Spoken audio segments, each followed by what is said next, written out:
Yeah, let's start off.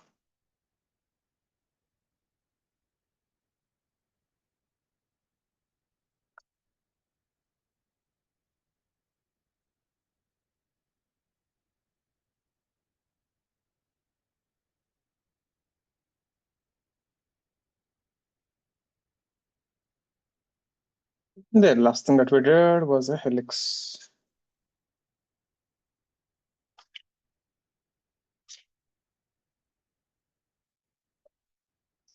Case 5.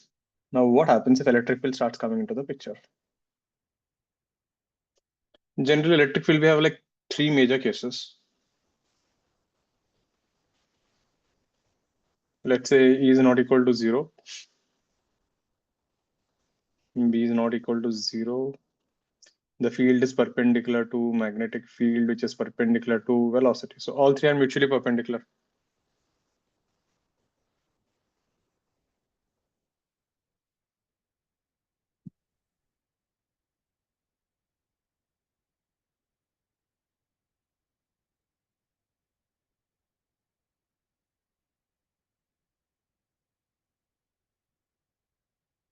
Now, if you look at the forces acting on this particle,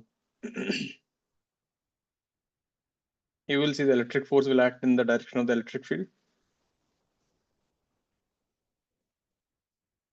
EQ. The magnetic force will be V cross B, that will be acting in the minus J cap direction.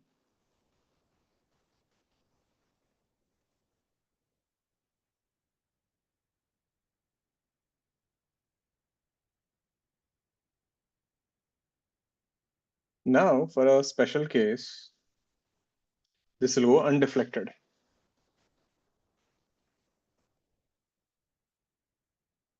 If this electric force becomes equal to the magnetic force,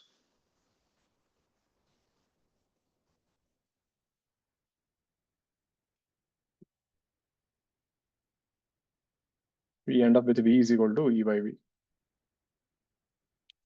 Okay. So if you project a particle when all three are mutually perpendicular, and if you project with the speed of E by B, there'll be no deflection. This is your minimum speed for no deflection.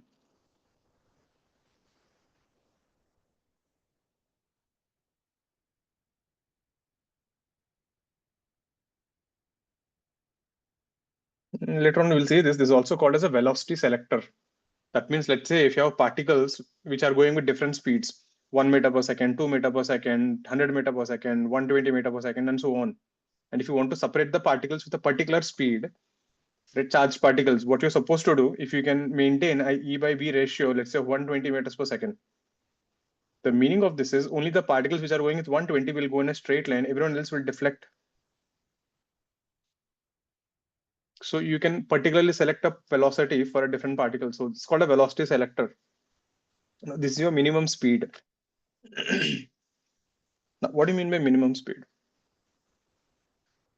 Think about it. If I take an example, look at this case 5.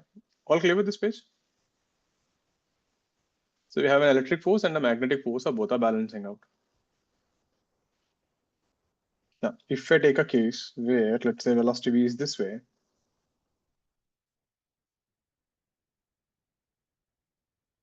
let velocity have two components. Let this be vx, let this be vy, and let this be the magnetic field E bar into the plane. Now, here, if you look at the forces, F magnetic Q, Vx I cap, Vy j cap, cross B j cap. So the Vy is actually useless. It doesn't get affected by the magnetic field. It doesn't get affected by the electric field because it's perpendicular. This will be Q Vx B k cap.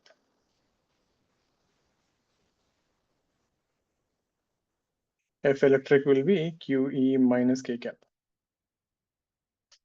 Again, same thing. For no deflection, that force must be 0.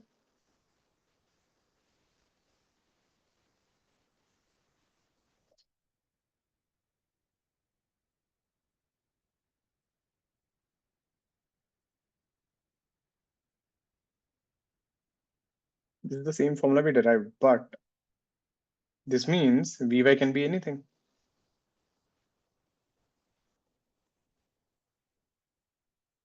So if you can, as long as you maintain Vx as E by B, this particle will go undeflected at an angle. So therefore, speed can be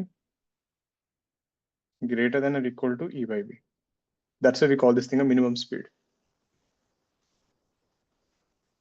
So keep that in mind. So that could be a theoretical question, like if a particle is in presence of electric and magnetic fields, E perpendicular to B perpendicular to this thing.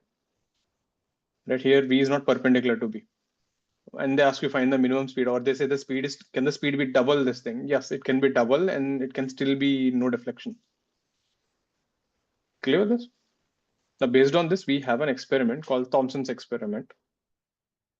So any doubts on this case? So this is one case where your electric force and the magnetic force cancel out.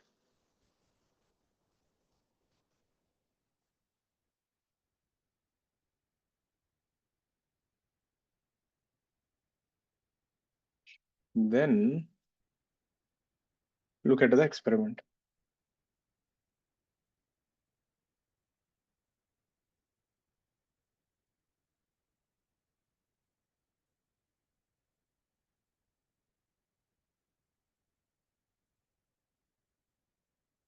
Thomson's experiment to find specific charge.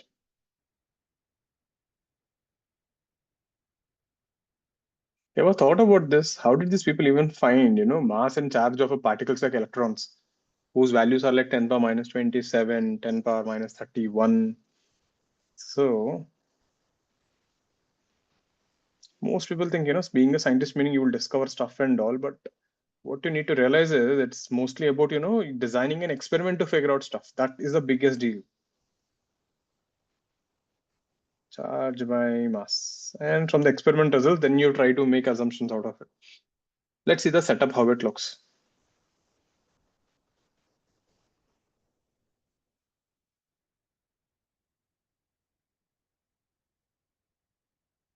Remember last time I showed you that CRT monitor TV ka? It kind of looks like this. So this setup right here, we have a fluorescent screen. So whenever charged particles hit the screen, it shines at that spot.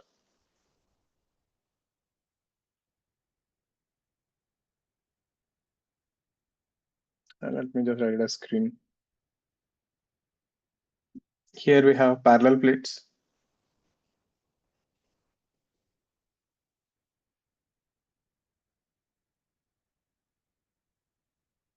So this is something, so because of this, there's an electric field in the region E bar. On top of it, you also have magnetic field.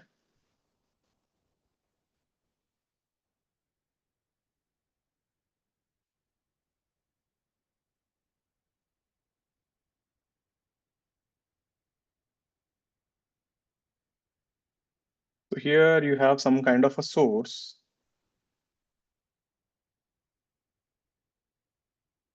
Generally, it could be electrons. You can have alpha particles or helium nuclei or, electrons or whatever it is. So source generating charged particles. Generally, we use alpha particles or electrons.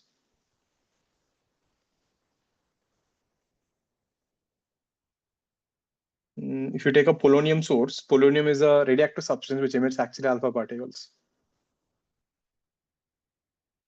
And if you take polonium and if you put it in front of I think cadmium, when it hits, it generates neutrons. So you can generate neutrons also in that way.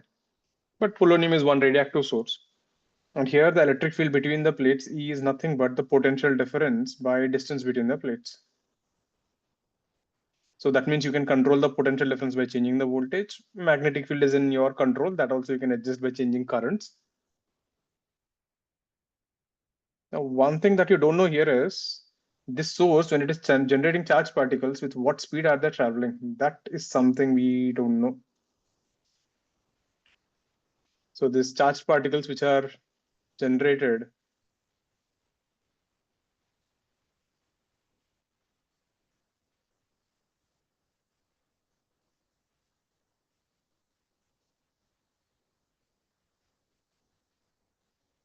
emitted, have unknown speeds. That is our first problem.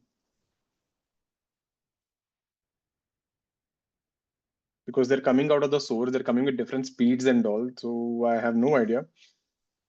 So we can do something. We can keep some, kind of a source, some battery and all, but still we have a problem. We don't know what is the speed. So this is what we do. We adjust the values. We adjust the electric field and the magnetic field till there is no deflection.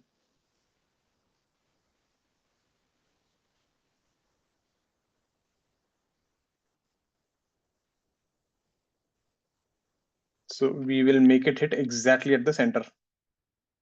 So these charged particles which are coming will go and hit at the center here. Till there's no deflection. And we know this speed must be E by B. There. So we can call this thing velocity selector. If you change the values, they will hit somewhere else. So you get different particles hitting there. So this is the first thing. We got the speed. Clear with this? Then second part of the problem, what we do now, you switch off the magnetic field.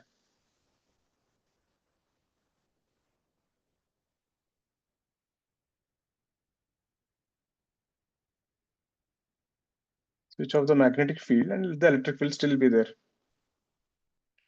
Once you switch off the magnetic field, now we have these parallel plates. Let the length of the plate be L. So you have your charged particles plus qm, let's say going with speed u, supposed to go straight, but you removed this. So this was a positive plate and this was a negative plate. That means we have an electric field here. That means now there is an acceleration ay, which is nothing but eq by m. So this particle, instead of going straight, will start going like this. This is a parabola. Remember projectile motion? Doesn't this look like that? A building, particle projected with speed u and gravity is down. It bends. G is constant, no? Here eq by m is constant. So this thing starts going in a parabolic path. And once it comes outside, there is no field outside, it just goes in a straight line.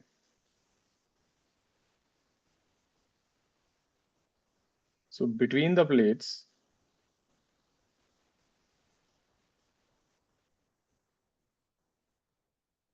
particles deviate.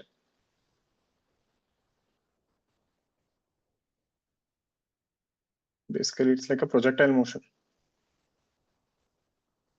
since ay is constant.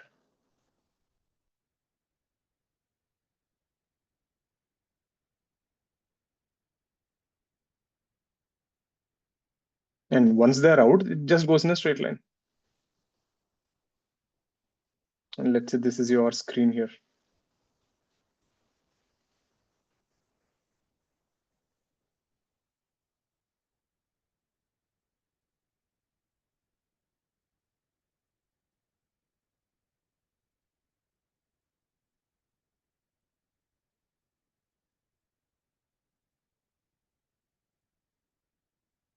Perfect.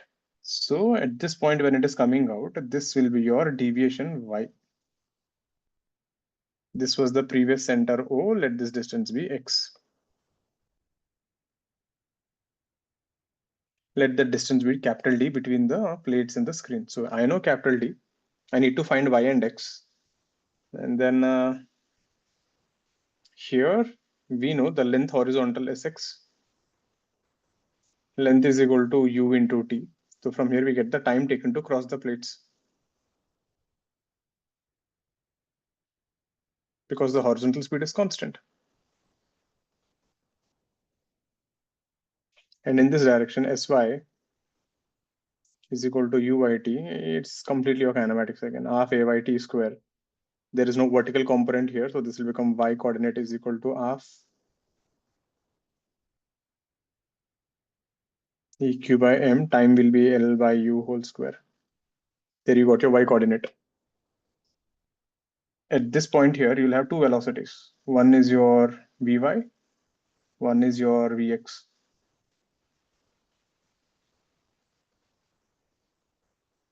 Okay, so let me show you that in the next page.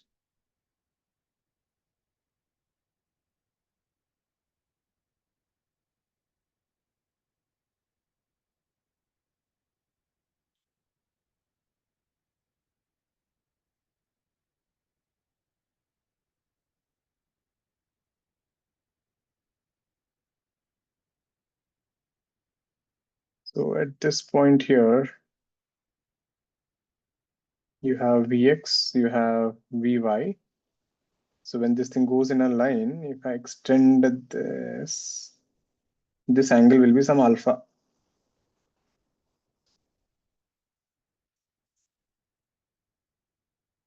And this distance will become x minus y.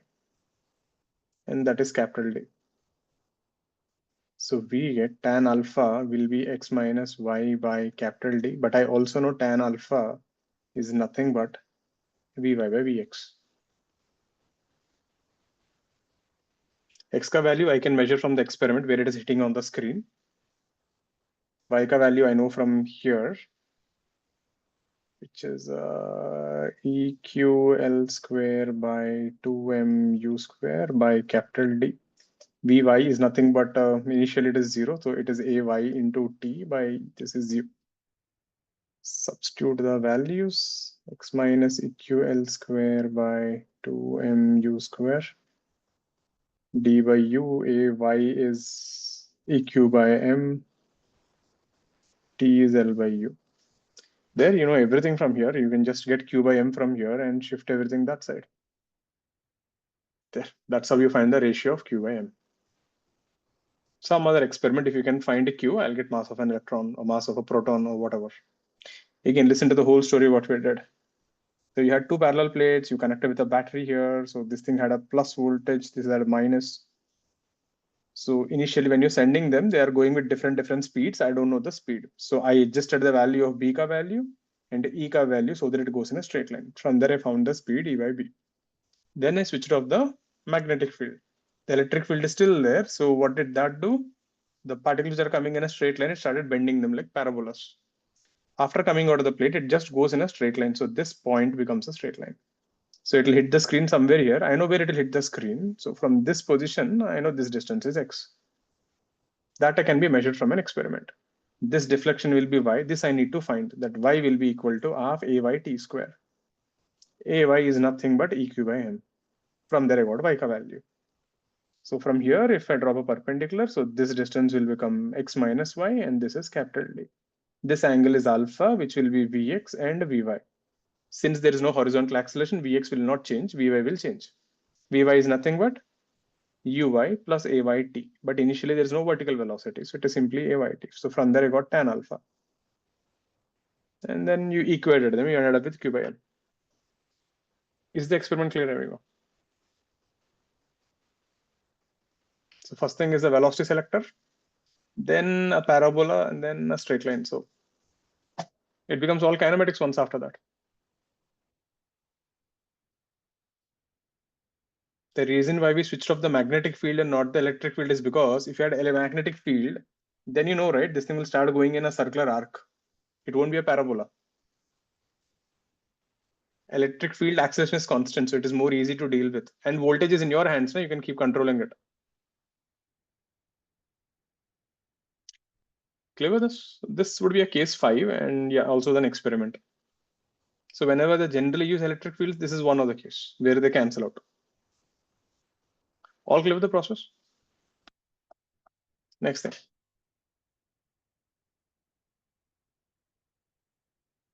It's called Thomson experiment for specific charge. Case 6.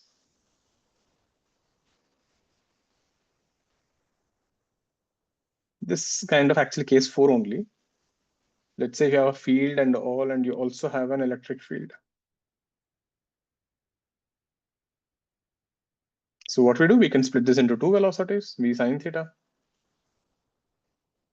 and magnetic field. Remember, the v sine theta is perpendicular to electric field, so it doesn't get affected. V cos theta is parallel to v, so that doesn't get affected, but electric field will affect it. So this will make you go in a circle. This will make you go in a straight line. But this time the catch is that straight line is an accelerating line. So here the radius will be mv sine theta by qb. And here the x coordinate will be v cos theta t plus half at square. Acceleration will be half eq by mt square. S is ut plus half at square. So if you try to combine this, what you get will be a helix with increasing pitch. The pitch won't be constant. Previously, when the horizontal acceleration field was 0, the pitch was constant.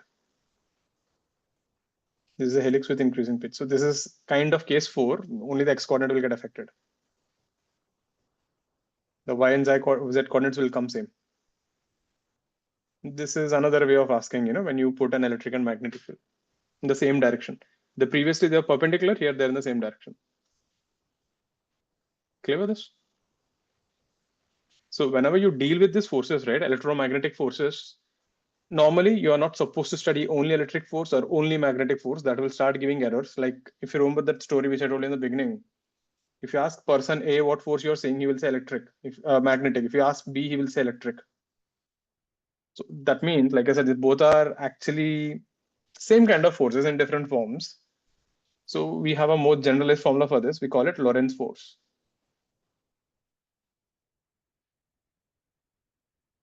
So Lorentz force is a combination of F bar is equal to QV cross B plus QE bar.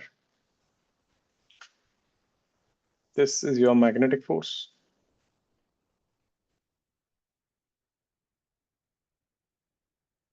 This is your electric force.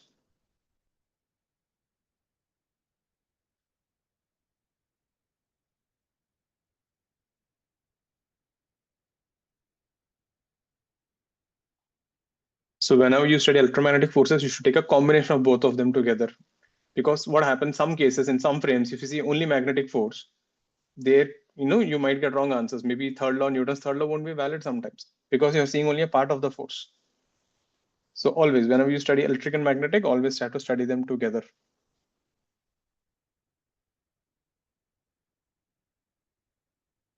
Till now, what we did in our portion, we made sure such a thing never happened. So 11th and 12th, generally you won't have that issues.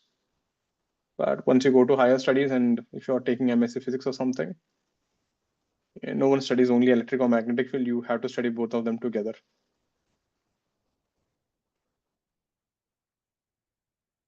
Meaning, if I have to give an analogy, think of like this. A crude analogy, think of, let's say you have 1 lakh rupees. Okay. Let's say your dad values cash. He thinks cash is only worth. Your mom thinks gold is only the worth. Right? Now with this 1 lakh cash, you went to the shop and you brought 50K ka gold. So now you have 50K ka gold, and let's say you have 50K ka cash. Your dad thinks you wasted the money. Your mom thinks you wasted the money.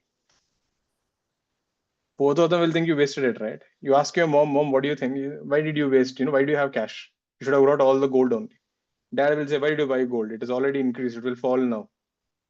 Getting? You should have all cash only. But the problem when you see the net worth, it is still the same, isn't it? So if you just try to see only from one perspective, the whole thing goes for a toss. Like I said, a crude example, something of that sort. You're actually seeing the same thing, but from two different sides. So we always study the Lorentz force.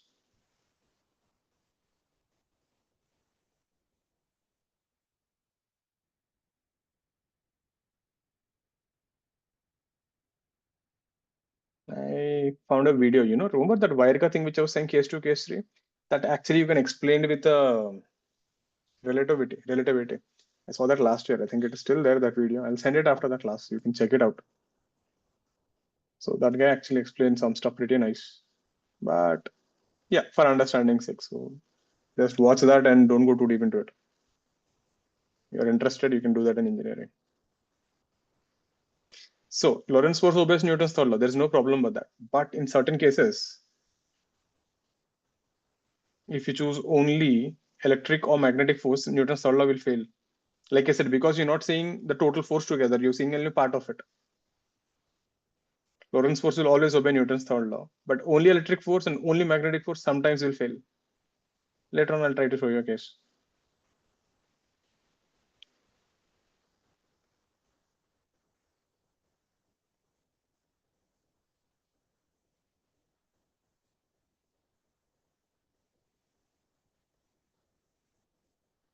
Newton's third law might fail.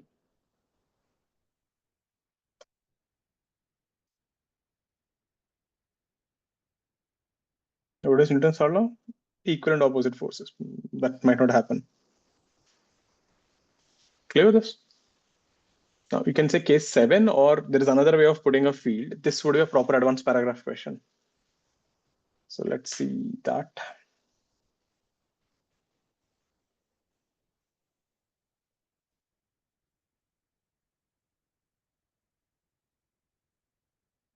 Seven only, no? Hmm.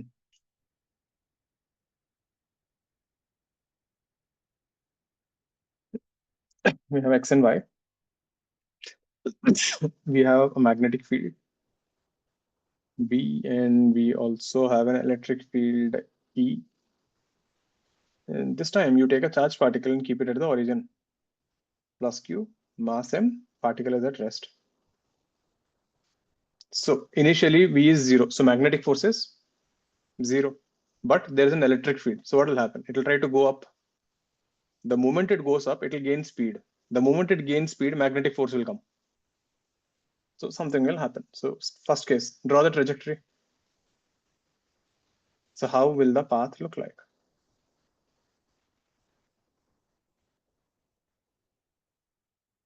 Find the speed when it is at x comma y. These two questions will be proper mains level questions. If I just ask you these two, it's a very good mains question. So when this is moving, it will reach some coordinates x comma y.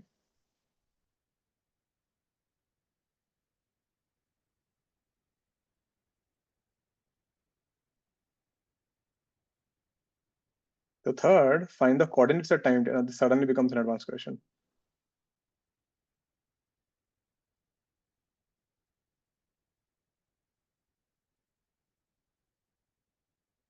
Let's get the first two. I'll give you 2 minutes for those two. Then see part I'll show you.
Got the trajectory?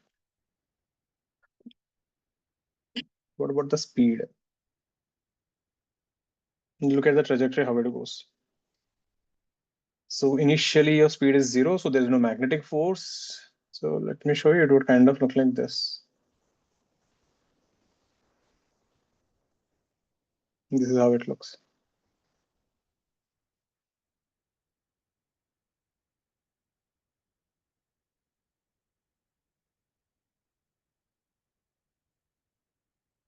So what is happening here, say? the electric force will be this way, EQ, EQ,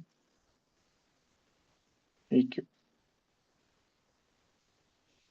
Your velocity V is this way. This is V max. This is V. This is your magnetic field. So magnetic force will be this way. QVB, QVB, QVB. So as the particle goes up, the speed increases. Agreed? As the speed increases, magnetic force will increase. If the magnetic force increases, it will start bending it towards right.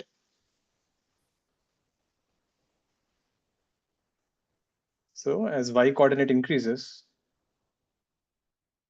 understand one thing, magnetic force will never do work. The only one who can increase your speed is electric field. Electric field is in y direction.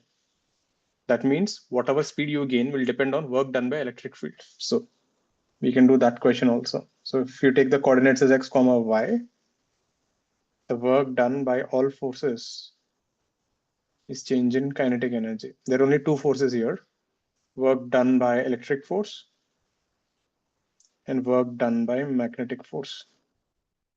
This will be half mv square. Magnetic force never does work. Electric force is constant, EQ. The displacement in the force direction is y, which is half mv square. That's why this is a proper mains question. We get v is equal to root over 2 EQ y by m. So higher your y coordinate, more the speed. Your speed depends only on the y coordinate, right? So as the y coordinate increases, the speed increases. Who told you QVB is equal to EQ, right, Vihan? Who told you? Sir, what is the velocity like? Mm, Who told you? So as y coordinate increases, you have to prove that. It won't be. Once you reach a maximum speed, you have a maximum magnetic field. yes, so that may or may It will not. start bending, may not be. So as y coordinate increases, speed increases. We'll find that also. If the speed increases, magnetic force starts dominating.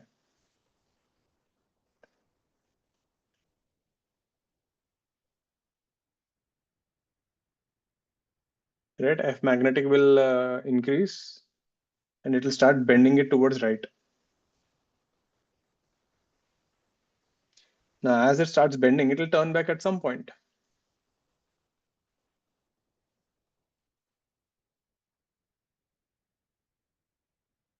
Now, once you turn back, the electric force and the velocity become opposite, isn't it? Once you see in this position here, V and dq are in the opposite direction. That means you'll start slowing down.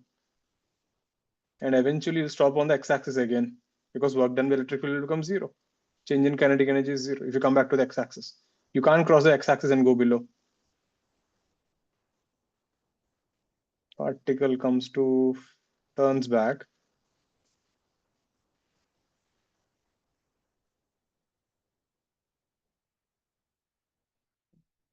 Electric force and velocity become, actually you can say electric force decelerates. Decelerates the particle.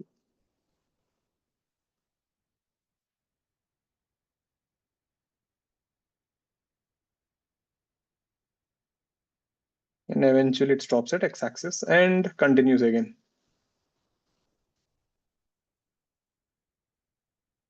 Again repeats. Clear with this? So now we need to find this x and y coordinates. Now listen carefully. This is more mathematical. So we get a path like this. So at any instant, let the velocity be v.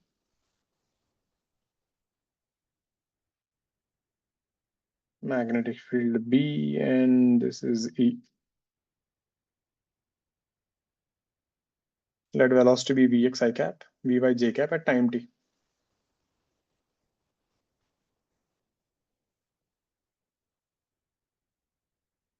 We know Lorentz force F bar is equal to QE bar plus QB cross B. Force is nothing but MAX I cap, MAY J cap. QE will be J cap. QV cross B will be QVX B. Remember, magnetic field is K cap, so I cross K cap will be I cross K will be J cap. I cross K will be minus J cap plus QVYB. That is J cross K will be I cap. So from here you'll get AX will be QB by MVY. AY will be Q by ME minus VXP. Look at this thing. Your acceleration in X direction is depending on Y coordinate. Why the loop-like things are formed in trajectory? It stops, na God. If it stops, then what will happen? Again, it looks like starting point only, na origin jaisa.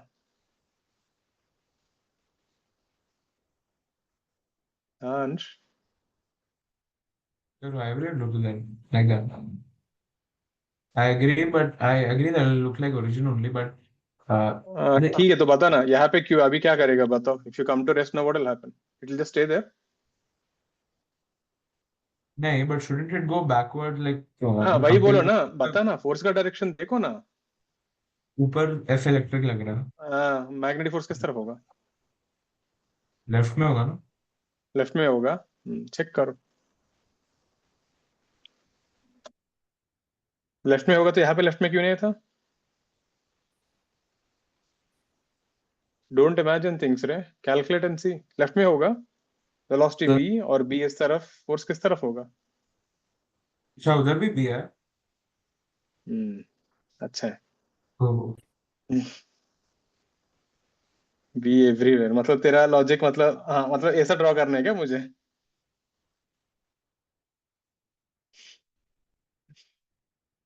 ठीक है, that is the velocity there. b is everywhere regard. Initial conditions. What is the initial condition? Vx is 0.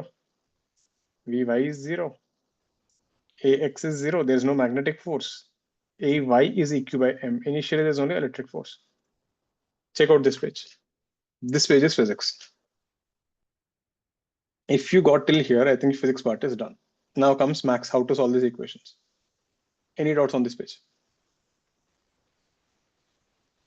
The biggest headache is, look at this. Acceleration in x is depending on Vy. Acceleration in y is depending on Vx. So let's take the second equation. Ay is q by m e minus vxp. Differentiate on both sides with respect to time.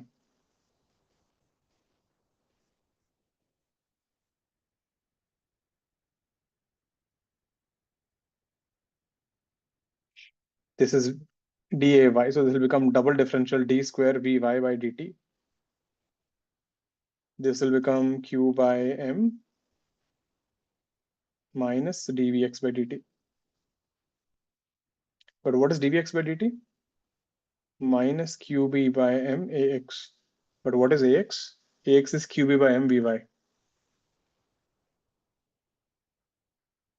This will be d square vy by dt square. This will be minus qb by m whole square vy. Does this look like something?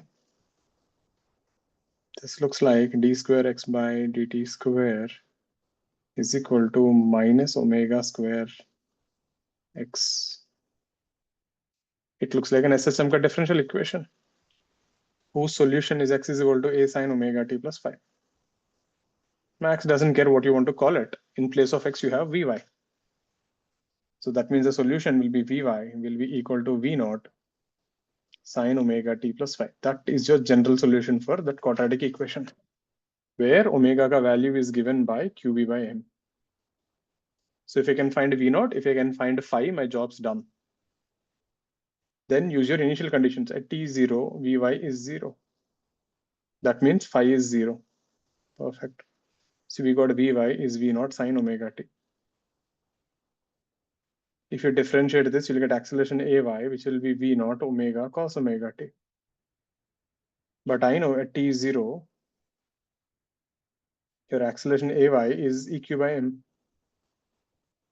So this should be equal to V naught omega. So V naught will be Eq by m, and by omega, which is Qb by m, you get a pretty interesting answer, E by B, the velocity selector. So your velocity in the vertical direction is given by E by B sine omega ka value is Qb by m. This is your velocity as function of time t in the y direction. Check your steps.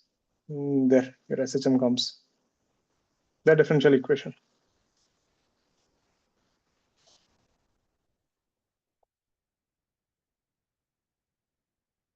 I'll show you in the end, there's a faster way to figure this out and solve it. But first you should know it. So you should prove it. Clear with this? There, we got Vy. Once we got Vy, I'll just integrate it again. So for simplicity, I'll just keep it as Vy is V naught sine omega t. If you integrate this, you'll get dy is equal to V naught sine omega t dt. Integrate 0 to y coordinate, 0 to t. This will give you your y coordinate, which is V naught by omega. You'll get cos omega t, cos 0 is not 0, you'll get 1. This is your y coordinate.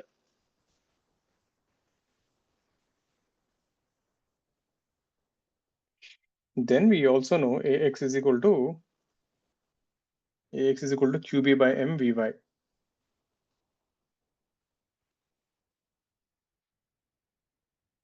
Which is qb by m v naught sine omega t. Double integrate this. You'll get vx is equal to qb by m v naught by omega 1 minus cos omega t. But omega is qb by m, so that will cancel out. You end up with vx is equal to v naught 1 minus cos omega t. Integrate this again, you'll get x coordinate, which is v naught t minus v naught by omega sine omega t. There, that's your x coordinate and x velocity. You got everything.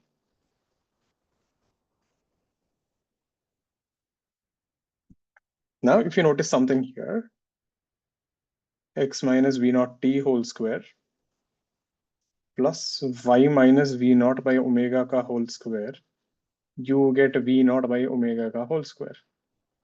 This looks like a circle whose center is moving.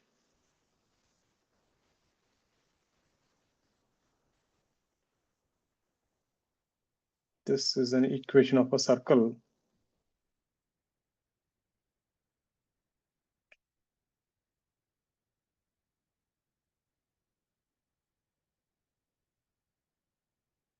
With moving center,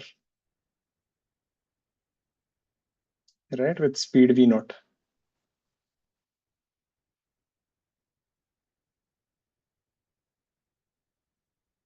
You know this thing, what it looks like? If you take a ring, which is going with speed v naught, rotating with omega, and if you look at the trajectory of that point A, it's a cycloid. This is a cycloid.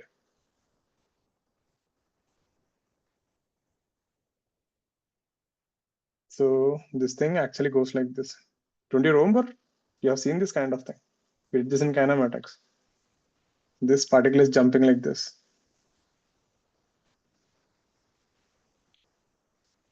Now, if you look at the equations, it matches exactly, it looks the same.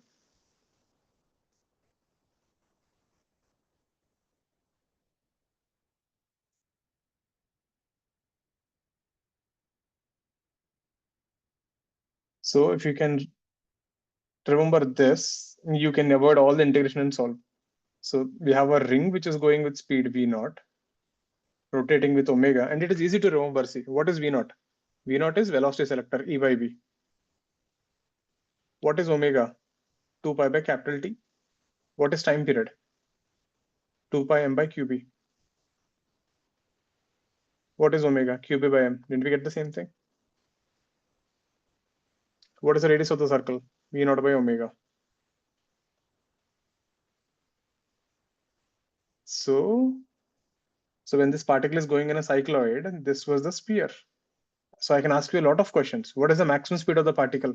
Maximum speed of the particle will be V naught plus R omega, which is 2 V naught, isn't it? What is the maximum y coordinate? The maximum y coordinate is 2R.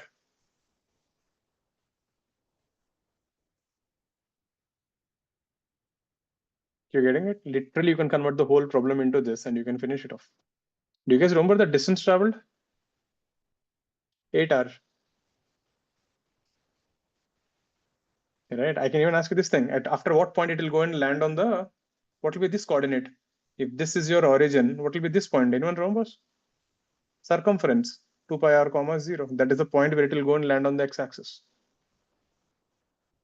Are you getting this? You can literally convert the whole problem into cycloid and you can just do this. You can just avoid all the integrations. So if something like this comes, this would be a pretty good idea to do. Clear with this? It's a pretty good question. You should definitely try this on your own. Tomorrow, take a paper and try to solve this.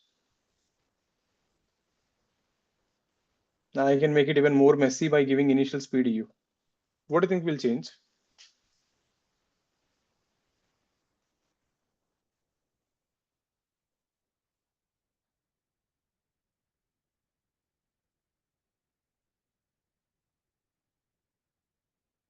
It will go. This time it won't stop here. It will come with u, na, here.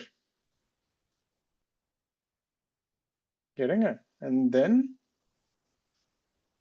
it will come till here. It will go with u this way. The magnetic field is still there. What will be the force direction? It won't stop here. It will go till here somewhere. Then it will stop. It will not even stop actually. It will go like this. It will make one more like this, and then again it will go like this. It will do something weird. It will do a cycloid on the top. It will do cycloid at the bottom. Actually, it will be symmetrical.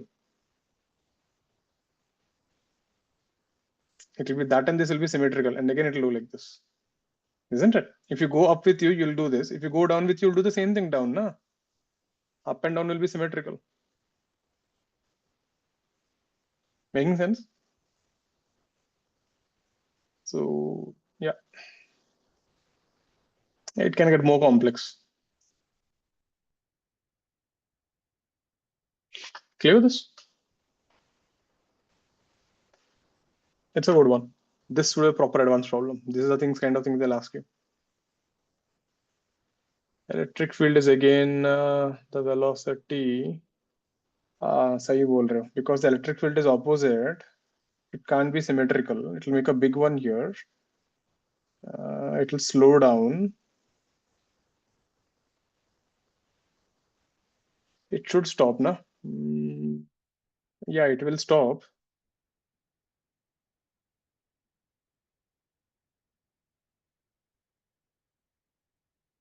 If it stops, then what will happen? It will stop. When it stops, then electric field will pull it up again. It will go like this. Again, it will come with V. Again, it will go like this. Again, it will go like a stop. It will go like this. ऐसा जाएगा. When you're going up, field is accelerating you. While coming down, field is decelerating you. So think about it. While coming down, as your speed decreases, at some point you'll come to rest, isn't it? Once you come to rest, what is magnetic force?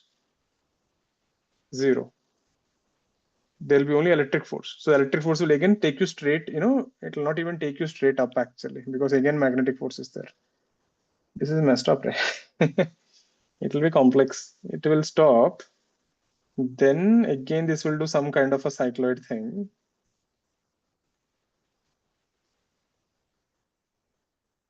Yeah, it will look something like this. Up and down will not be symmetrical. Yeah, cycloid descent, something of that sort.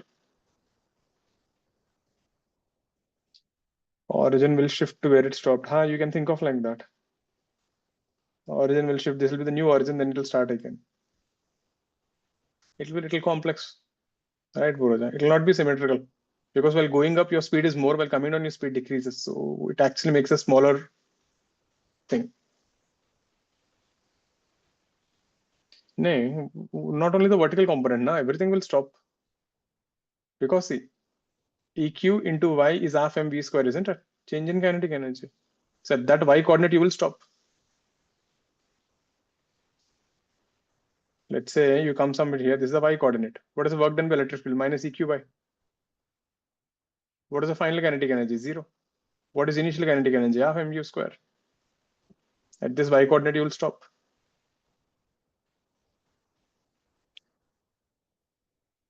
Or you're saying it will bend even before it stops. That is a possibility. We need to calculate. Actually, itna difficult nahi hai. What will change in this question then? This will change here, isn't it? Vy will be u. Isn't it? So mathematically, we can still do that. Visualizing will be a little pain. There, that is one type of the problems, where we have studied forces on the moving charges. Next thing, force on a current carrying wire.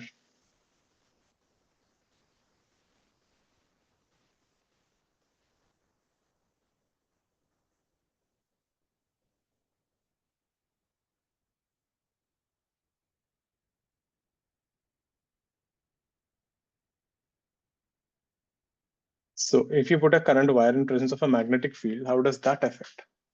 You need to understand a current is nothing but electrons moving inside. That means there are charged particles which are moving inside. If you keep a charged particle in a magnetic field, then there will be a force. So let's say current I is flowing this way. That means electrons are going in the opposite direction with V drift.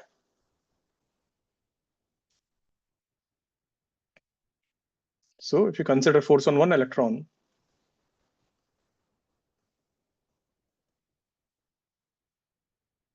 this is nothing but minus E V drift cross B.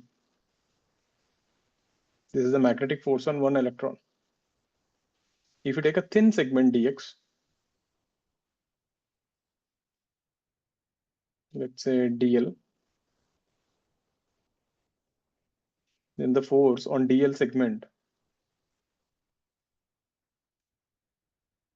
will be total number of electrons in dx segment, which will be n a dl minus e v d cross b. This is the total number of electrons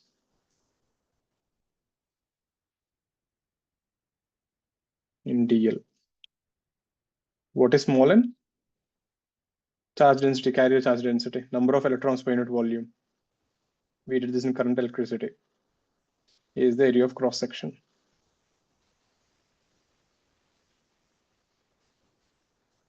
Yeah, minus simply indicates the direction of this. So, and we know current I is equal to NEAVD.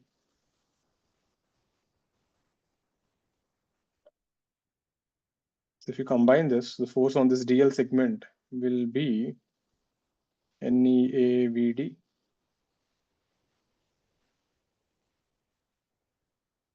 This will be DL cross B bar. The force comes out to be I DL cross B bar, where DL bar is a small vector.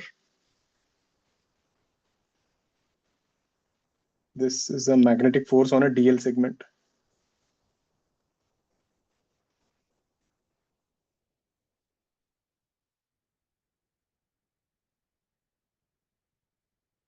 The direction of DL bar is the direction of current.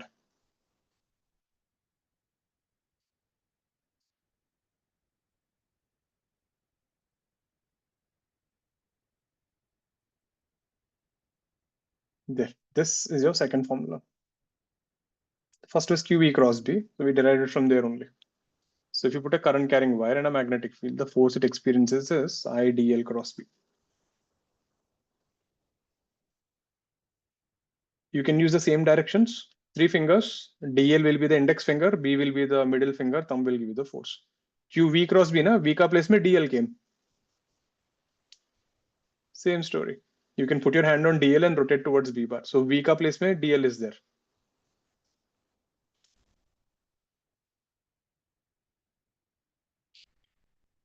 Clear with this? So if you take any random wire, so at any point, if you take this as your DL bar, this is your magnetic field B bar. So DL cross B, force will be this way. So at every segment, the force will be like this.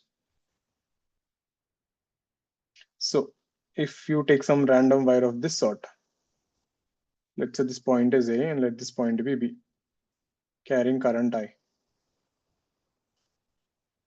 So let's say this is a small segment DL1 bar. Let the magnetic field be into the plane. So this will be the force DF1 bar. If you take a segment here DL2 bar, then the force will be DF2 bar. It will be always perpendicular to each segment. And so on. If you take DLN bar, the force will be DFN bar. So force on this curve will be summation of all these wires. Current is same. IDL1 bar cross B bar plus IDL2 bar cross B bar plus so on till IDLN bar cross B bar.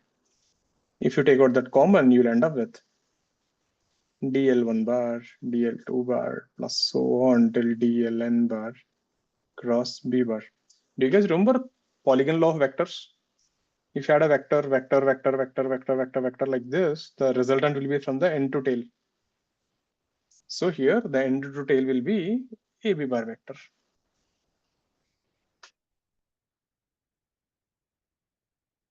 So this full thing can be replaced with I into L AB bar cross B bar. Anyone remember where you have seen something like this before?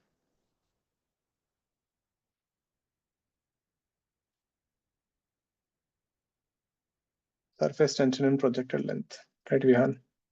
This is your projected length, everyone. This is your projected length. You can just replace that whole curve with one wire and finish it off. This is your projected length.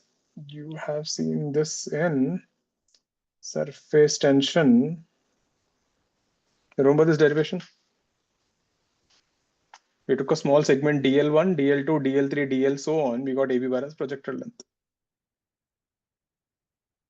This is the fourth time actually. You saw projected length concept first time in fluid mechanics, then you saw in surface tension, then you saw in electrostatics flux calculation. Now you're seeing for the fourth time. Next time you'll see in magnetic field also. Then you will see in EMI also. You will see in modern physics also. You'll see at least 6 times.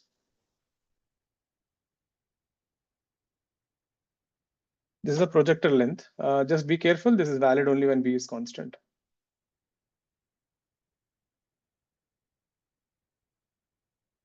There. So if I give you a curve, I can use projected length and finish it off.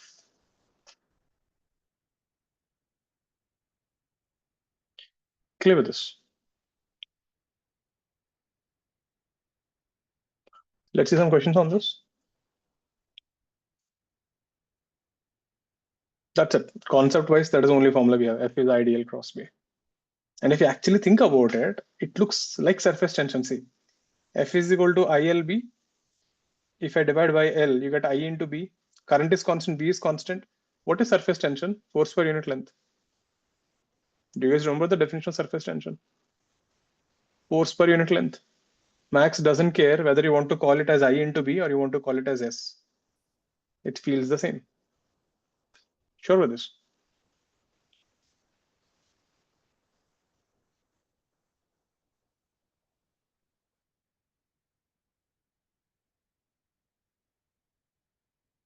We have a equilateral triangle.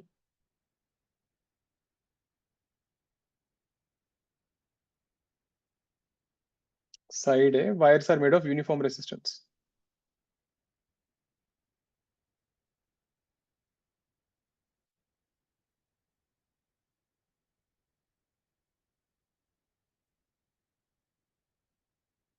Case 1, current is going like this.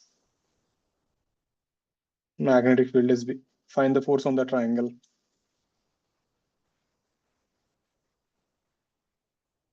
Case 2, current is going and coming out from here.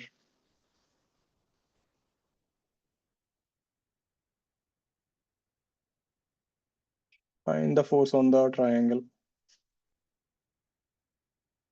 Third one, we have a hexagon. Current is entering here, current is leaving here. Find the force on the hexagon.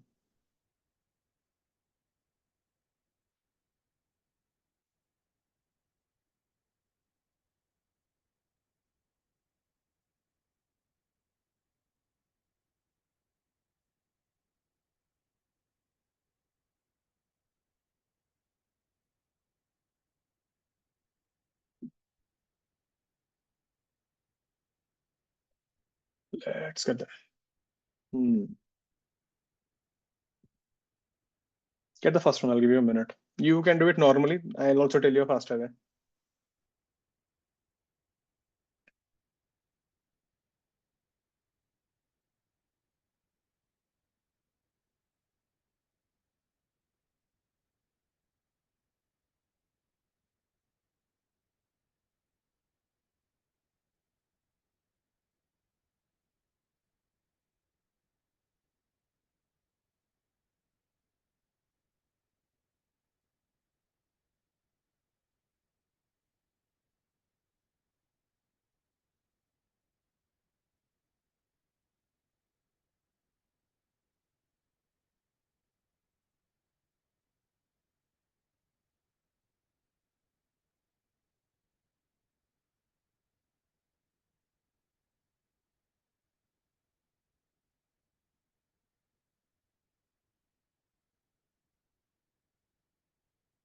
Let's see the first one.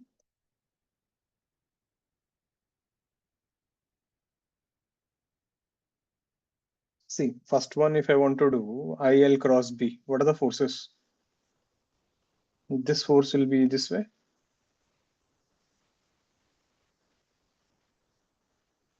IAB, IL cross B. This force will be this way, IAB. This force will be this way, IAB. So if you actually take all these three forces, they will make 120 degrees with each.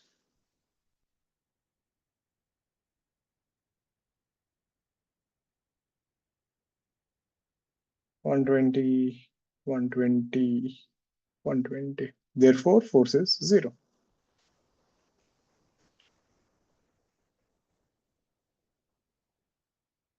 There is a much faster way to do this.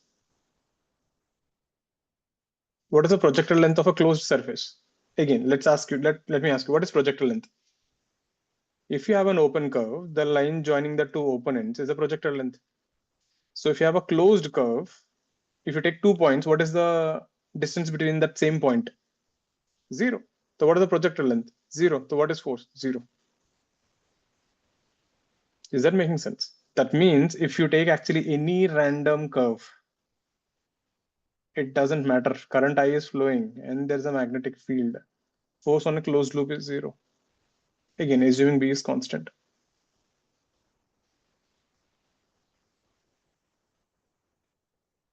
Doesn't matter what shape you take. 0. There is no projectile length. Then how to do for B? Again, B I can use projectile length faster, but let's see it normally. Before that, how does this current split? This is the major mistake most people do. The wires have uniform resistance. That means if this is R, this is R, this is R. So current here will be I by 3, current here will be I by 3. It won't split equally. This current will be 2I by 3. Are you clear with that? That is the first thing. Since the wires have uniform resistance, the upper segment has 2R and the bottom has R. So now if you try to find the forces, this will be I by 3 AB. This will be I by 3 AB. This will be 2I by 3 AB. I by 3 AB, I by 3 AB, 2I by 3 AB. The angles are 60 and 60. Force will be IAB. How can you do this faster? Divide this into two parts, the upper part and the horizontal part. For the upper part, what is the projectile length? this line, which is I by 3. For the horizontal line, what is the projected length? Same line. How much? 2I by 3. So what is the force on this? I by 3 AB. What is the force on this? 2I by 3 AB. What is the net force? IAB. That means simply you just take the entry point and the exit point and finish it off. That means for an hexagon, what I can do, now see, let the current be I1, let the current be I2. I don't know what is the current also. I don't care also. So for the upper part, can you tell me what is the projected length? This is the projected length, isn't it? I can replace that with I1. For the lower part, let's say it is going with some current I2. What is the projected length? This is the projected length I2, isn't it? So this whole question has become like, if I take this point as A and this point as B, there are two projected lengths carrying current I1, and there is another projected length carrying current I2. For both of them, AB is the projected length. So force will be I1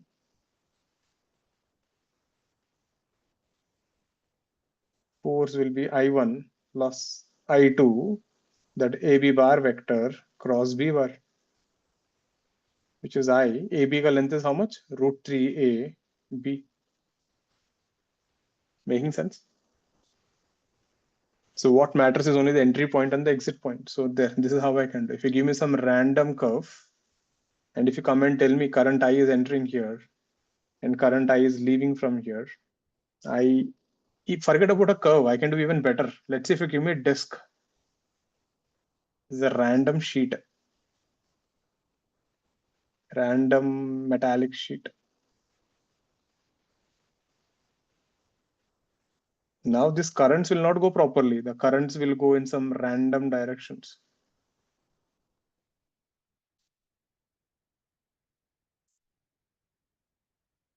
Now for all these currents, what is the projected length? If you take this current is I1, this is I2, this is I3, this is IN. For all these random current loops, the projected length is AB bar only, the entry and the exit.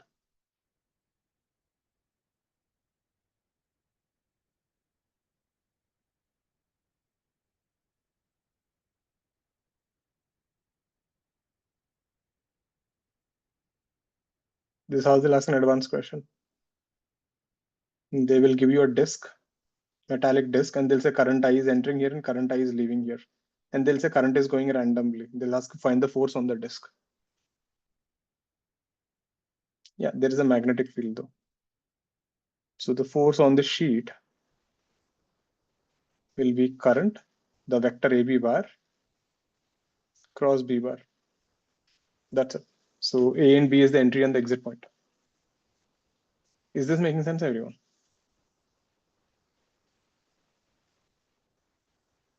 All clear with this? I can do this for sheets. I can even do this for 3-dimensional. Doesn't matter. For everyone, that is a projected length. Take a break. Come back by 9:45. Any doubts so far? This is a pretty good one. They will give you a good shape like a disk or something. You can actually calculate AB ka value. Chalo, come back in 5 minutes.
Let's say every time you won't be so lucky to get a constant magnetic field. Let's say we have a current I. This is 0, comma 0. This is 1, comma 1, and this is y is equal to x square.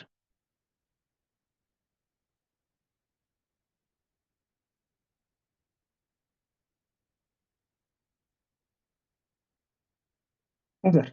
This, it's a parabolic wire. Find the force on the parabolic wire.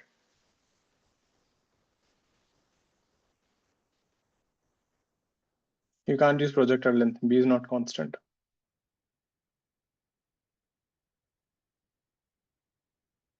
It is into the plane and it is increasing with x coordinate. There's only one formula, IDX cross B. IDL cross B.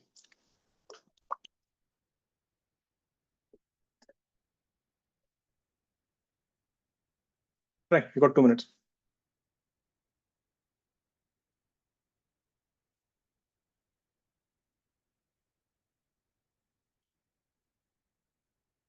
Wait 1 second. Just tell me the answer for this previous question. Suppose if I give you something like this.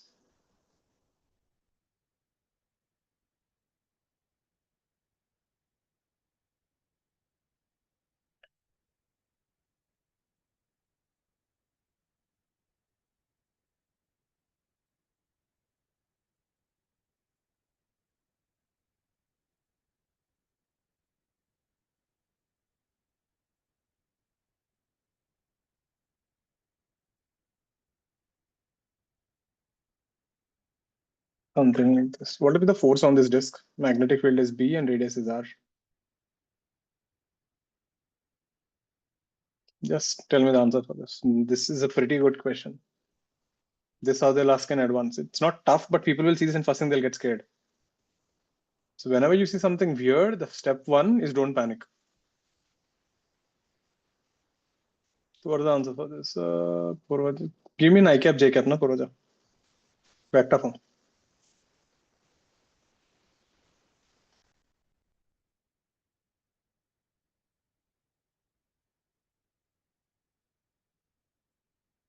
AB is a quarter circle.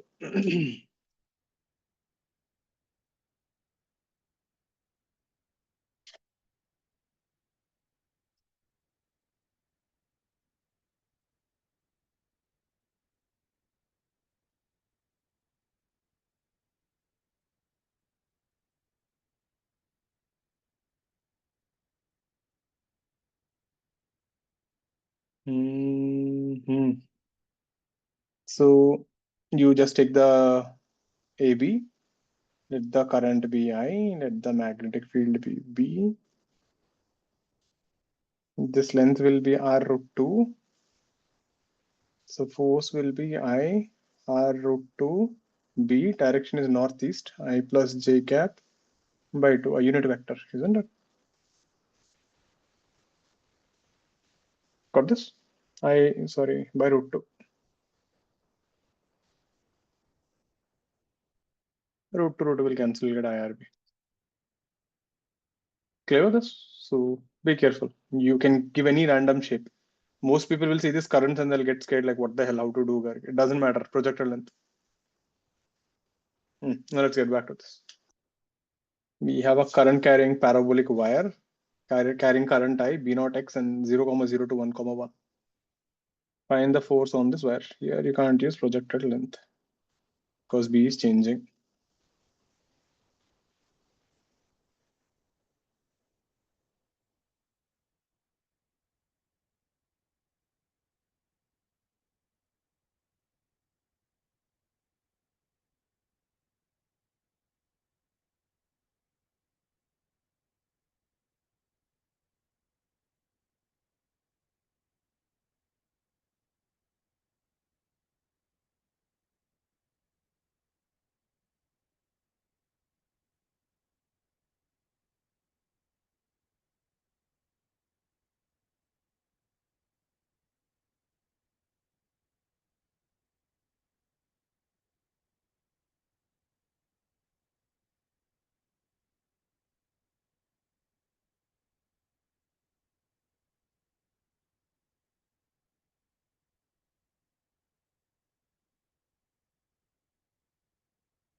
I will keep it in vector form, na?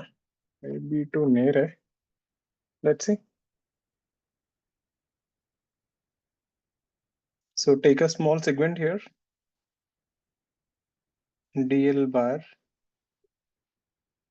So I can write dl bar as dx I cap, dy j cap.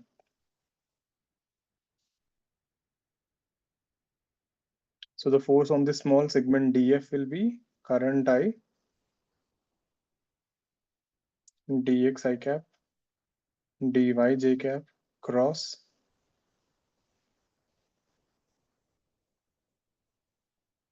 b naught x minus k cap. So this will be ib naught, take it out common, you will get x dx. I cross k will be j cap. J cross k will be x dy minus I cap. So force on the curved wire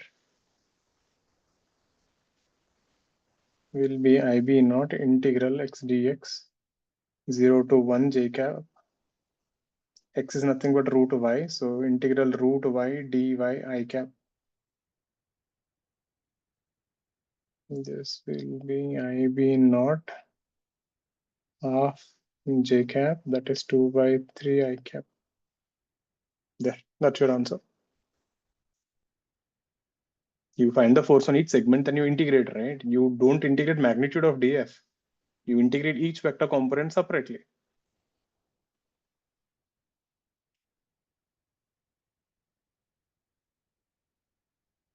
Yeah. There. So you can't use projector length. Your regular formula is still valid. Use IDL cross B and then you integrate. Got this. Next one.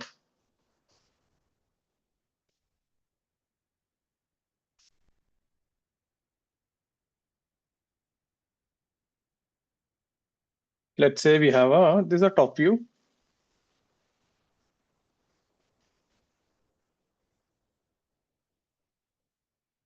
Radius is R. We have a magnetic field out of the plane. I'm just showing it one place. It is there everywhere. So let the current be I. Initially, it is in natural length. This is an elastic current loop. Kind of like a rubber band. K is the elastic constant, just like spring constant.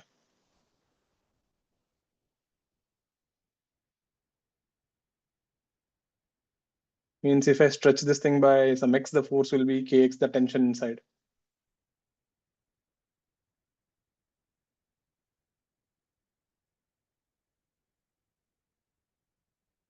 M is the mass of the ring. R is your natural radius. This is the radius when there is no current. Find the new radius when current I passes through it in equilibrium.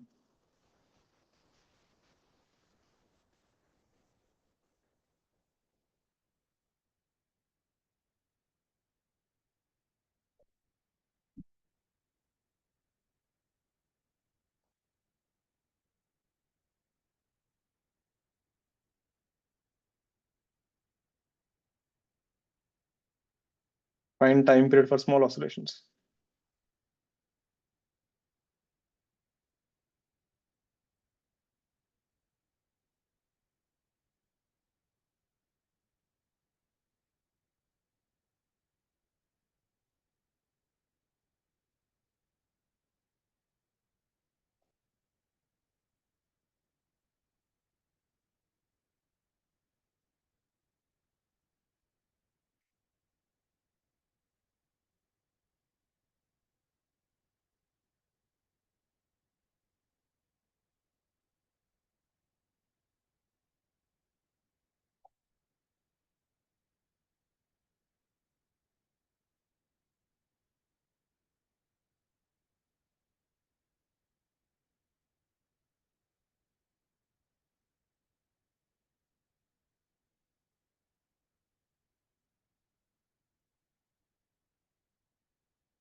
First of all, try to find the force on normally how it is happening.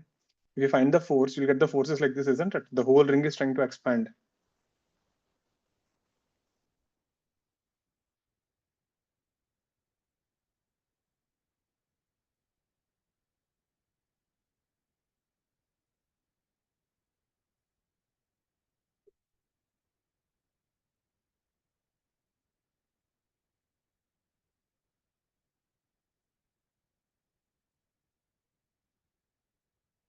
Two RIB by K. You forgot the elongation, right?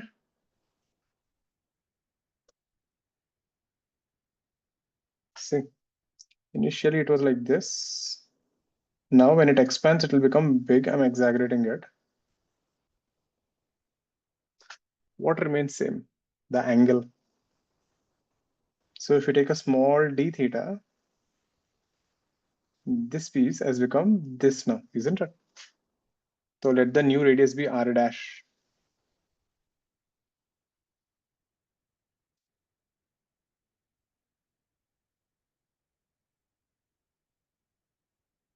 Let the new radius be r dash. So elongation in the whole wire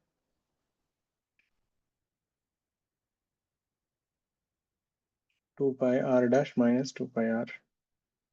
Now if you take this small segment, we did this in circular motion if you remember. This will be your tension. This will be your tension. Now what are the forces acting on this? There's this the magnetic force, which is I r dash d theta into b na. That is a magnetic force which is pulling it out, and these two tensions are trying to balance it out. This is d theta by 2. This is d theta by 2. Then you know the story here, 2t sine d theta by 2 is equal to I r dash d theta b. For small angle, sine theta becomes theta. This will become t is equal to I r dash b. But I know tension is nothing but spring constant k into elongation. K, this will be 2 pi, this will be r dash minus r is equal to I r dash b. So from here I can find r dash, which is 2 pi k r by 2 pi k minus ib.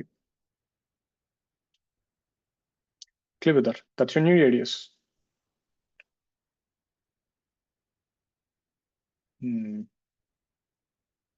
Check your signs. Clear with this? Now this thing, if you disturb, after sending current, it is an equilibrium, right? Now let's say if you disturb it slightly. Now how do you disturb it? Let's say you change the current by 0.1 ampere and then bring it back to normal. Let's say you're sending 10 ampere current, increase the current to 10.1 and then bring it back to 10 immediately. What do you think will happen? 10.1 it will stretch little more. When you bring it back, it will come to normal. It won't stop, it will start oscillating. So find the time period for small oscillations. So it has reached equilibrium. This is your equilibrium position. R dash is your equilibrium. From now, if you displace it, now find the time period.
How do we start?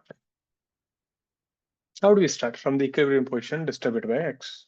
So initially this was the radius.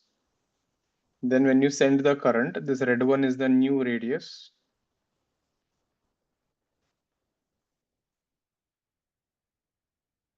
Then when you disturbed it, it expanded a little more.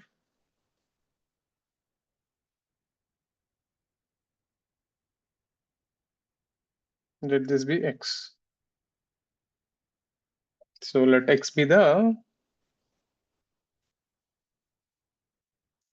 expansion from the equilibrium.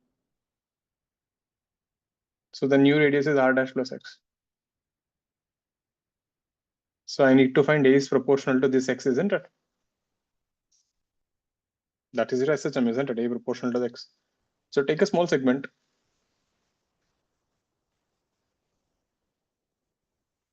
Right now, same story there. This will be the tension. This will be the tension. Now this force will be I. The radius has become r dash plus x d theta into b. We will take acceleration now. It will not be balanced. So the net force on this segment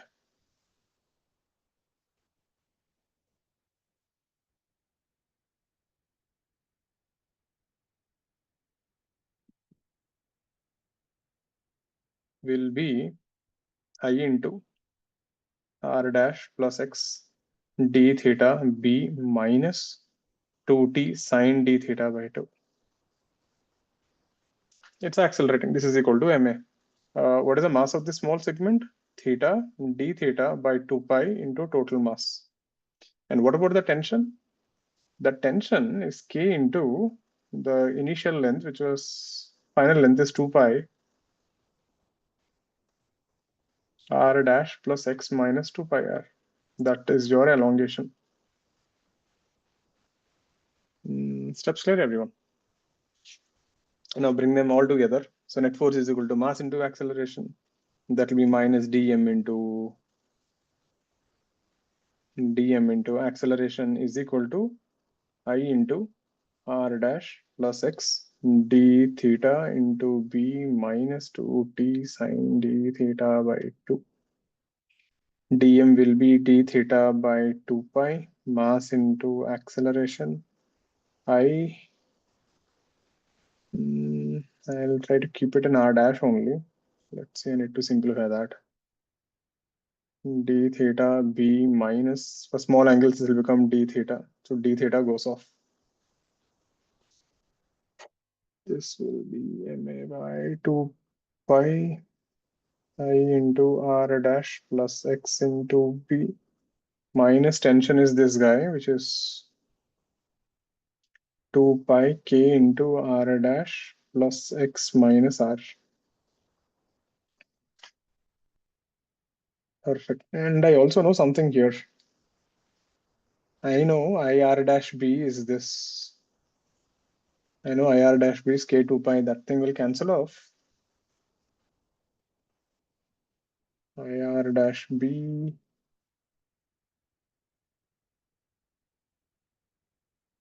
ixb 2 pi kx minus 2 pi k r dash minus r. So 2 pi k r minus r dash is ir dash b. This term and this term cancels off. Remember, normally we used to take change in forces. So here also you could have done that. Change in tension, change in the magnetic force. So those terms will always cancel off. You're done. So you get A is equal to 2 pi will cancel. No, 2 pi won't cancel. You get 2 pi by m, take out a minus sign. You get 2 pi k minus ib into x. There. That's your omega square. So time period will be 2 pi by omega. I can ask you more. What is the condition for this to be an SHM? Omega square has to be positive, right? So 2 pi k must be greater than IB. If that condition is not satisfied, omega square will be, that thing will be negative. It doesn't make sense. It won't be an SHM. There. That is how you can frame a question. What all things did we use? This thing came from circular motion, remember? Circular motion, spring forces, SHM, magnetic force. Clear this? And there, so F is equal to IDL cross B. So it's a pretty straightforward one. There's not much on this. The next thing, if you have a force, you can also create torques.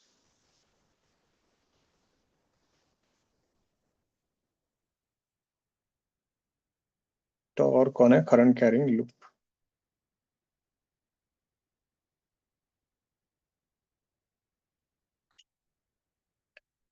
So let's say we will take a rectangular loop for convenience. We'll start from there.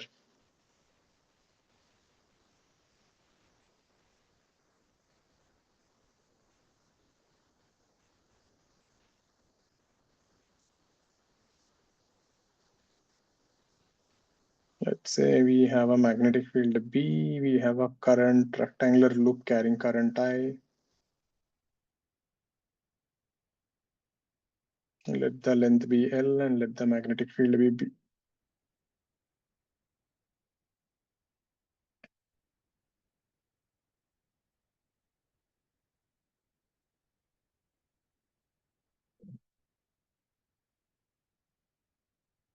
So how are these currents actually? Look at this thing. So here the current is flowing I. This is how the current is flowing. The magnetic field is B this way, B this way, B this way, B this way. Now look at this thing, IL cross B. So force will be here. This will be the force. ILB. This will be the force.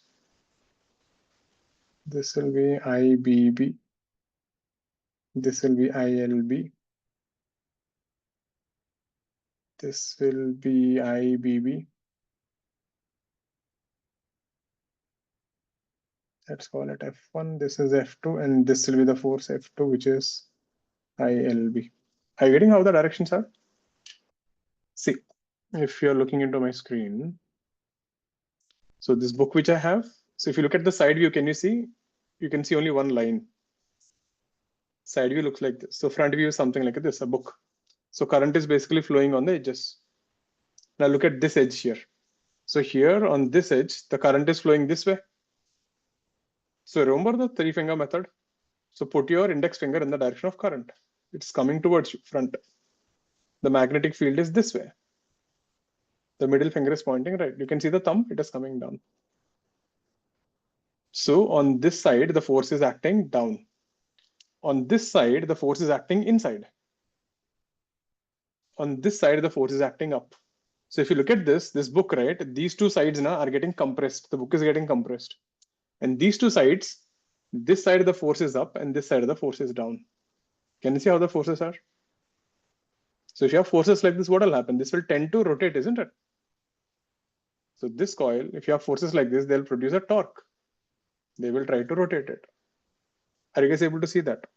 So you can just take your book and visualize the edges are the current flow and magnetic field is horizontal. Sure. So if you look at this in the side view, the ILBs will cancel out. So you have forces here, I, B, and B.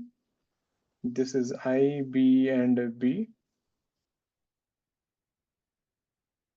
This is theta, this is L by 2. They basically form a couple. So torque on the loop will be 2 times I, B, B. The perpendicular distance is L by 2 sine theta. This comes out to be I into LB, capital B sine theta.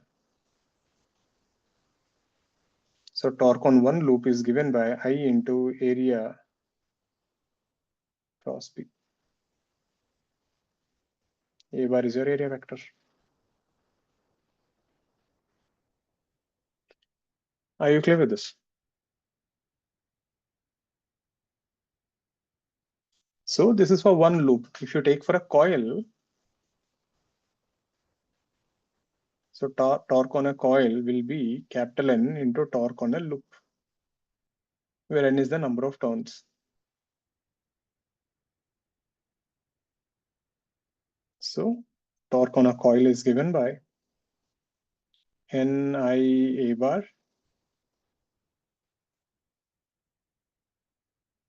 cross B bar. For convenience, we write this thing as mu cross B bar, where this quantity mu bar is given by NI A bar. This is called magnetic moment, just like dipole moment. Remember dipole moment ka formula? Torque is P cross E. Here it is mu cross B. So mu ka place mein P and B ka place mein E. Mathematically, they behave the same way. This is a torque on a coil. Again, remember, this is valid only when B is constant.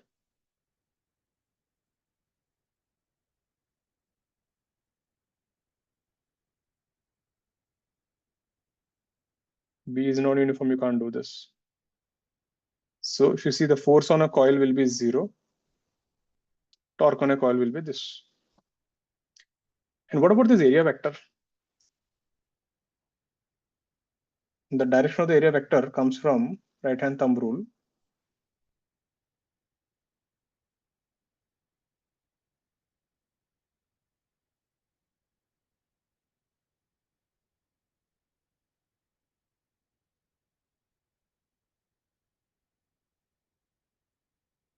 So curl your fingers in the direction of the current and the thumb gives you the direction of the vector.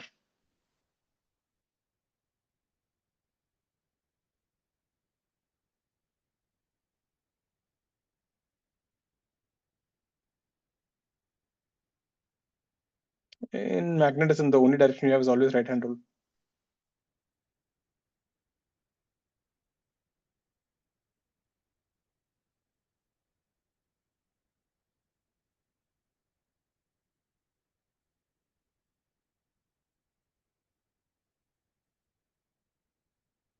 For example, if you have a loop like this and the current is flowing this way, anti-clockwise.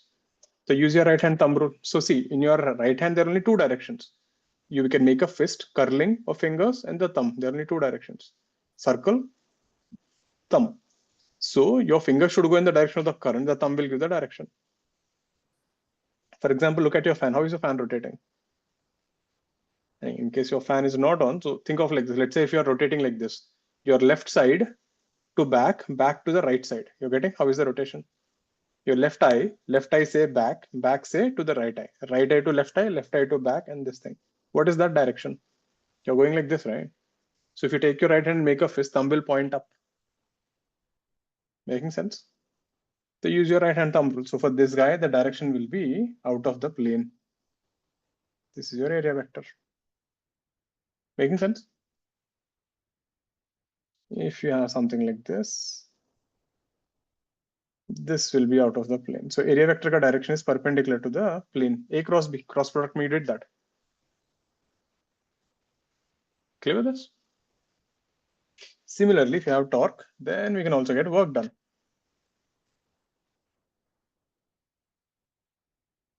This will look exactly the same directions you have done in dipole. So work done by the torque is integral tau d theta, theta 1 to theta 2.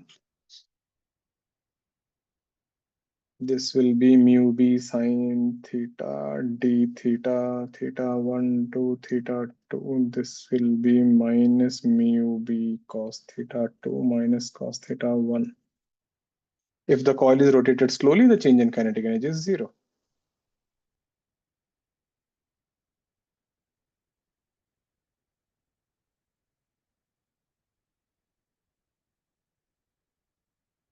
Then we get work done by external forces is change in potential energy plus change in kinetic energy. This will be minus mu b cos theta 2 minus cos theta 1. We should always take a reference. So we take 90 degrees as reference.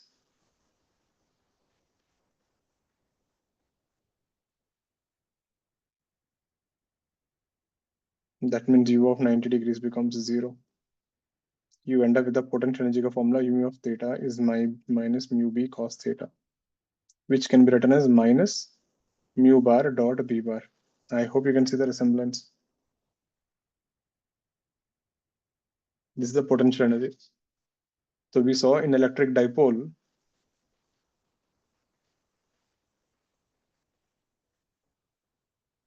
torque was P cross Z bar.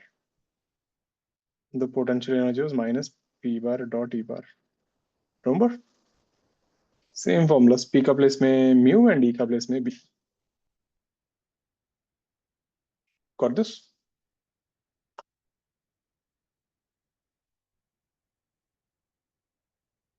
Then here we have taken theta 90 as reference.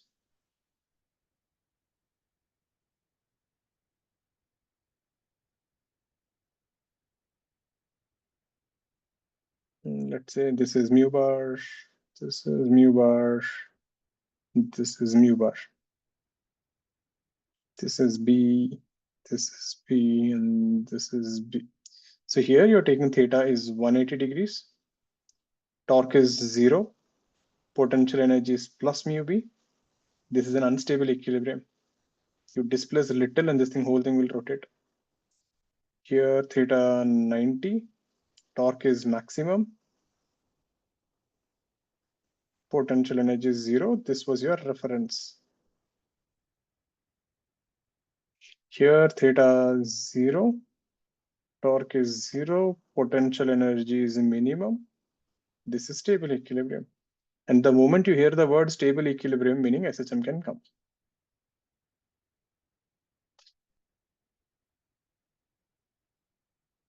This is a magnetic torque. Torque is doing the work. Magnetic force is not doing the work. It can get a little confusing, I know, but for now, take it. We will see later on. That thing, there is no explanation for it. This thing, magnetic torque will do work, but magnetic force doesn't do work. So, if you displace this by small angle theta,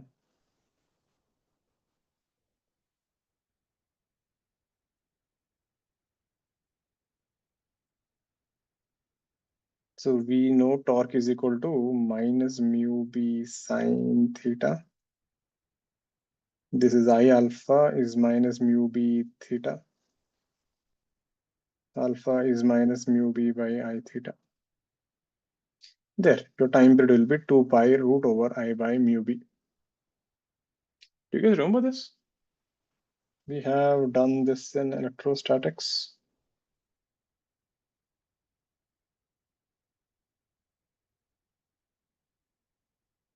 Same stuff. देखो, torque is P cross E minus P sine theta. Time period is 2 pi by I by P. You will find a lot of similarities with that. Clear with this? That's your torque on a coil. There. So we have few formulas here. Torque is mu cross B. Mu is NIA. N is the number of turns. I is the current. A is the area vector. Potential energy minus mu dot B. Clear with this? Let's see a few questions on this.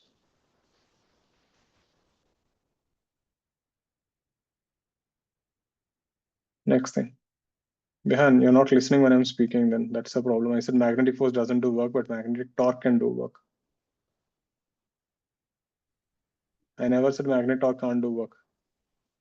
Force cannot do work Obviously, because F is perpendicular to V.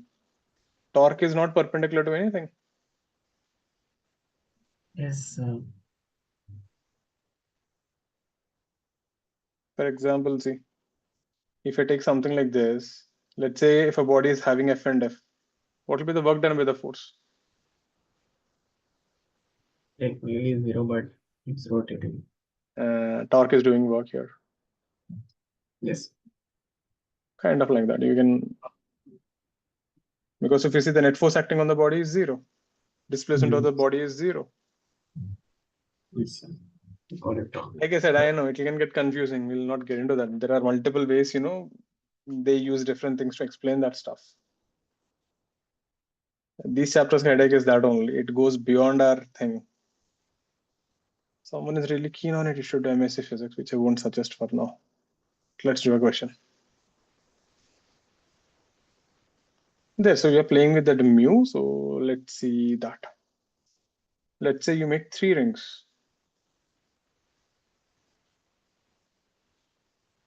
You're getting it? So 3 circular rings.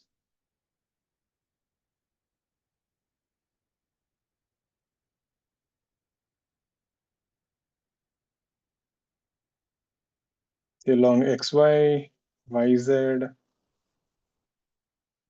and xz plane. Find the magnitude of mu bar. They all are carrying current I. They have a common center.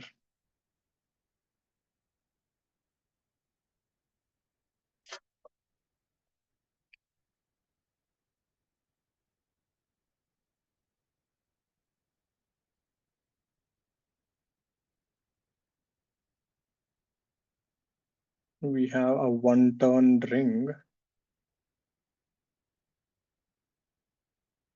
of radius r. This is cut.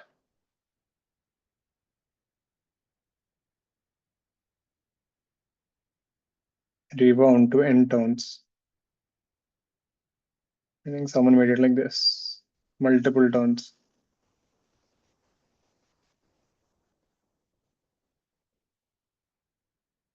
If the current is same,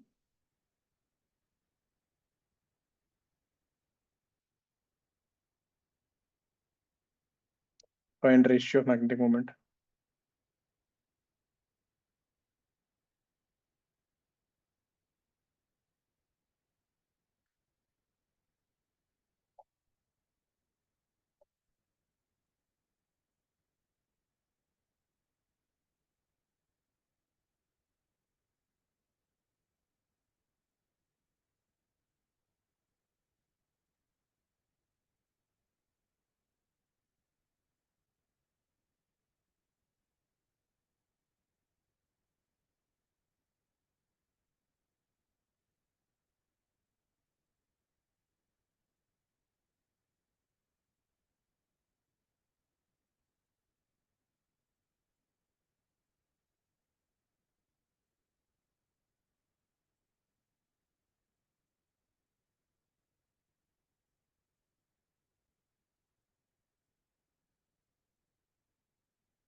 How to do this thing? First was easy, right? It doesn't matter how they are. One thing I'm pretty sure. So we have 3 rings like this. So this ring will be mu is how much? I into area. Single turns, right? So this will be, let's say, j cap. This will be I cap. Let's say this will be k cap. Now exactly, I don't know whether it is I or minus I, but it doesn't matter. I'm asking for magnitude. So mu bar will be I into pi r square, I cap, j cap, and k cap. It could be plus or minus, but if you want magnitude, it won't matter. I into pi r square root 3. What about the next one? Right Om, right Puroja, right Ahana, right Saish, Aditya wrong. What about this guy? You are making it n turns. So if you make n turns, the radius will become r by n. So mu initial will be I into pi r square. Mu final will be number of turns is n. So here the number of turns is 1, current pi r square. Here number of turns is n, current pi small r square. This will be I pi r square by n. Got it? So mu initial by mu final will be n. Got this?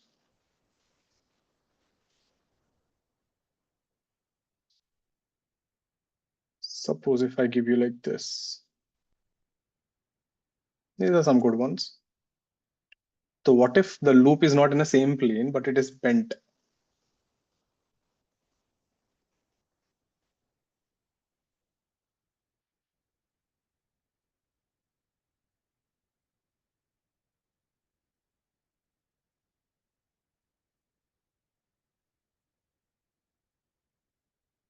Find mu of this system.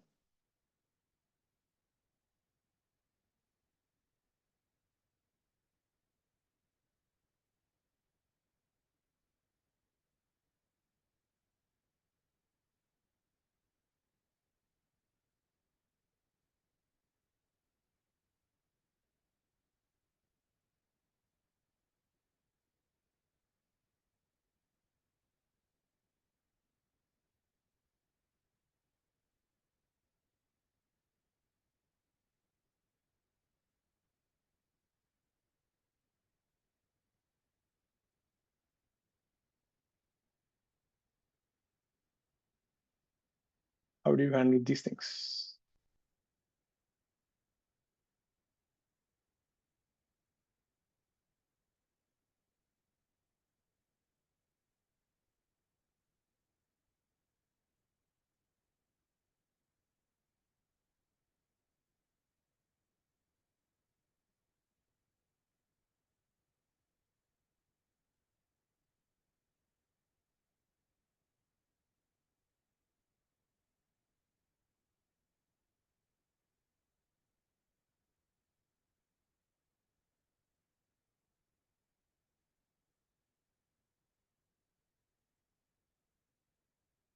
So how do you handle these kind of questions? The thing is, because if you want to use a right hand thumb rule, the loop should be in the plane, right? Here you can't bend your hand like this, isn't it? There's nothing like that. The area should be in a plane. So how do they create a plane? It is not in a plane. So let's imagine two wires, imaginary wires. So let's say current I and current I in opposite directions. So that will give a zero current. Mathematically, it doesn't make a difference. So now there I created two loops, the upper one and the lower one.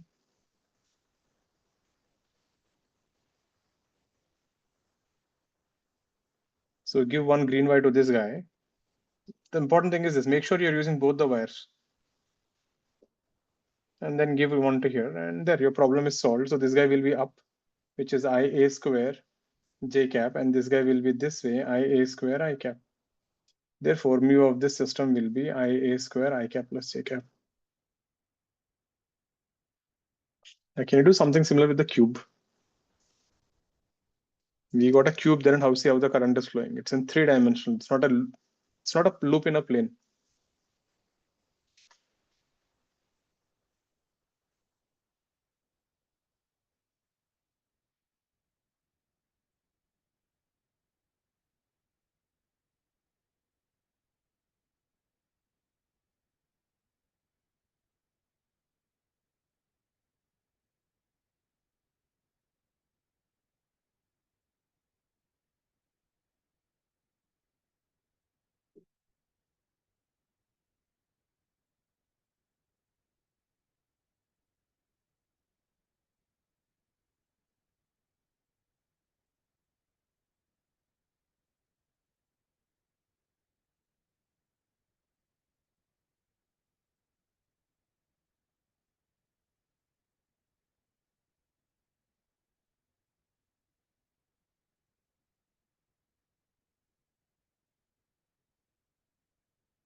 How do we do this? Same story. I need to imagine some wires. So let me imagine here one.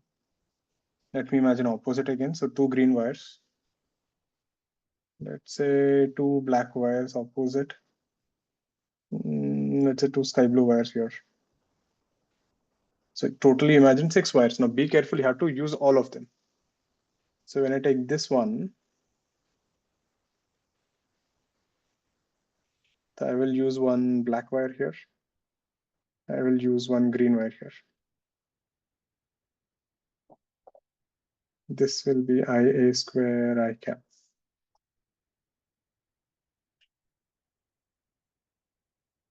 Here I'll use one sky blue wire. Here I'll use that green wire. So this there, green wires are completed.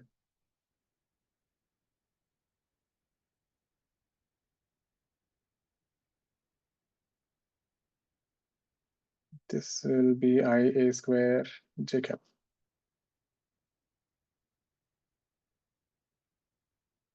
Not this one. This I already finished. This one.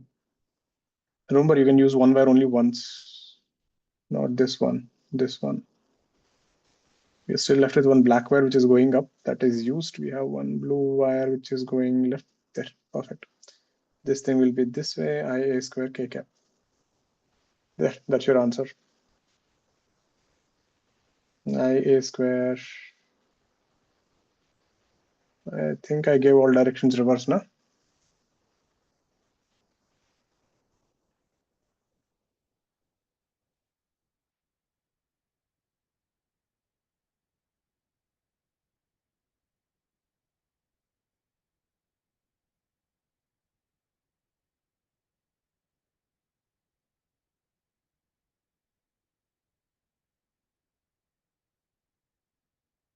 Minus IA square I plus J plus K. Got this? There. I imagine 6 wires. I have to be sure that I have to use all of them. You can't leave any one. Clear with this? This is a pretty good question, the cube one. Yeah, they can ask questions based on this mu. So that's today we did little something about mu. So next class when we catch up, we will do more about this torque and stuff. I think first half of the class will finish on the force part. Then we'll start off with the magnetic field. So in case you're solving, I would strongly suggest start solving. Don't wait for this thing. If you're doing HCV, there are 2 chapters in HCV, magnetic force and field separately. You can start doing it.